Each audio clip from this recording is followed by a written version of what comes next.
All right, so this next step is really going to be determined if your device is already set up or if it's a brand new unit. If it's a brand new unit, you can go ahead and skip this step because it is already obviously factory reset. But if you do have a device like mine where it's currently in extender mode and we're swapping it over to access point mode, you are going to want to hard reset or factory reset it to factory settings. So to do that, of course, you're going to want to plug it in like I've got right here. And then you can hardly see, but these two lights, you're going to want to make sure that it's booted up first.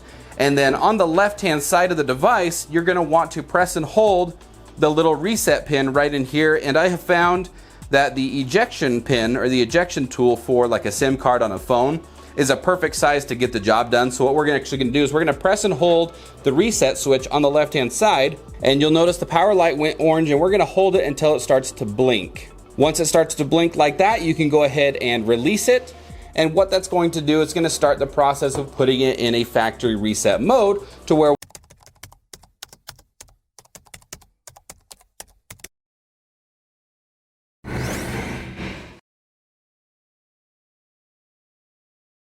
we can reconnect to the device and get it set up in access point mode. In this next step, you're going to want to have something that has Wi-Fi capability, such as your phone or like a laptop computer, because we're actually going to be connecting to the device's temporary network in order to go in, set up the device, and change the name and get connected. Once you have the device that you're going to use to connect to the NETGEAR's temporary network, you're going to want to go in, search for the wireless network, and then go ahead and find the NETGEAR_EXT. Go ahead and left click on that, and what that's going to do is the computer is going to go ahead and either load the page, or you may need to open up a browser. If you are on Mac, I actually would recommend closing the window that pops up, because when we're done with the setup, if you're using the one that Mac pops up, it's not going to actually give you a summary of the setup that you did. So what I would recommend doing is just closing out of the window that comes up on Mac. If you're on Windows, what you're going to want to do is just go ahead and open up a browser and navigate over to www.mywifi.ext.com.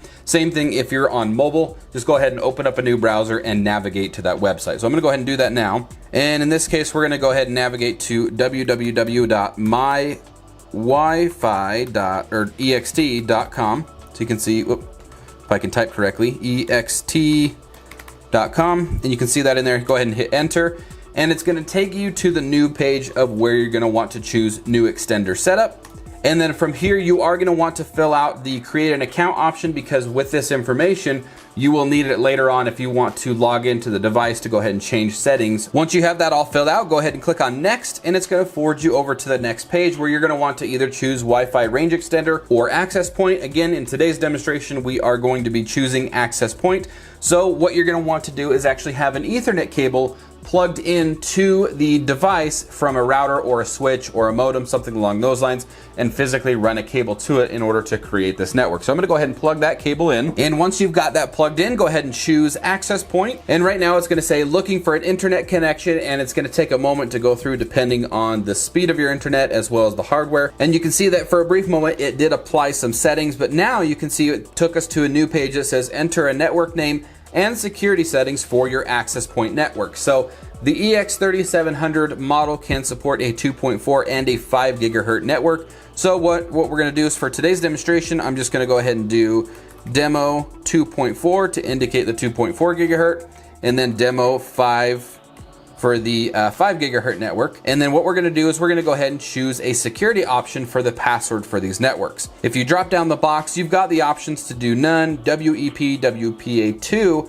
PSK or pre-shared key, and then you've got WPA, PSK, TKIP. So there's a few different options on here. You may want to research exactly which one that you want to use. So typically the most common one that we're going to be using in today's video is actually going to be the WPA2 PSK. So we're going to select that on both of the networks, and then we're just going to give it a simple password of help cloud. And then once you've got the information in there, you're going to go ahead and click on next. Again, you're going to want to configure these to your scenario or to your preference, because you may have people that may want to access the 2.4 and you may want to reserve the 5 gigahertz for something else. So again, up to your preference. Once you have it all set up, click next. It's going to take us to a page where it says we are applying your settings. This may take a moment. So again, depending on the speed of the internet and just the hardware itself, this may take a few moments. So we'll go ahead and fast forward the video. Perfect. As you can see, it has applied the settings, and it takes us to a summary page where it says connect any Wi-Fi enabled device like you would connect to them to your main network. using the credentials below. So it gives you kind of an overview, or again, a summary of the information that you did set up. So what we're gonna want to do now is we're gonna come up to the your Wi-Fi. You're gonna want to search through your Wi-Fi, and you're gonna want to choose the network that you are going to connect to. So in this case, we're gonna do, let's go ahead and do demo 5, and then you're gonna type in the password that you set up for your network and click on join. And then once it has connected, you can see down here, it says click the continue button after you've connected to your Wi-Fi network device. So we're gonna go ahead and check the box here and then click on continue. And then it's gonna forward us to a secondary summary page. It says you've successfully created an access point. And once again, it gives you a rundown of the networks that you set up. And then you can go ahead and click next one more time. From here, it's going to ask if you want to register your product. You don't have to worry about doing this. If you come up, you can see in the top right-hand corner, go ahead and click on the X, and it's gonna go ahead and X that out, and you no longer have to register your product.